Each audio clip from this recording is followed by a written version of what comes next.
ঢেঁড়স ভাজির কালারটা কীরকম হয়েছে আর ভাজিটা কেমন হয়েছে কমেন্টের মাধ্যমে জানাবেন কিন্তু বন্ধুরা।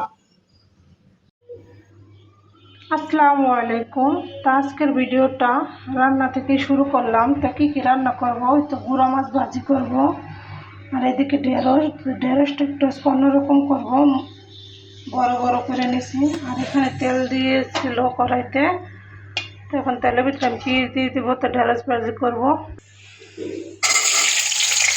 কিউব কিউব করে কাটে নিচ্ছি। পিঁয়াজ এভাবে কাটে নেওয়ার উদ্দেশ্য হয়েছে ঢেঁড়সটা একটু বড় বড় কাটছি, যার কারণে এভাবে কেটে নিলাম। পেঁয়াজ অলরেডি ভাজা শেষ, এখন আমি ঢেঁড়স দিয়ে দিব।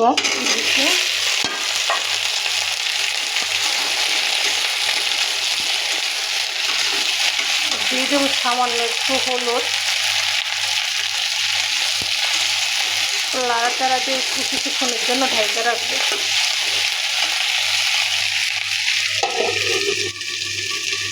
তো আমি ঢেঁড়সে লবণ দিতে মনে ছিল না, এখন দিয়ে দিলাম।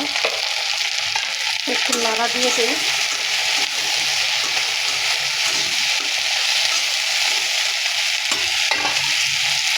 এখন আমি ঢাকনাটা উঠে আবার একটু লাইড়ে দেব।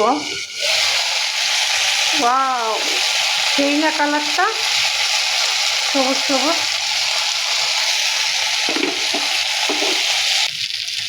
সেই লেভেলের কালার, দেখেন তো বন্ধুরা, খাইতে না জানি কতই মজা হয়। একদম ভাজা ভাজা করে নেব, আমার মনে হয় যে অনেকটাই মজা হইব। তো আমি এই প্রথম এইভাবে রান্না করলাম, রান্না বলতে আর কি ভাজি করলাম।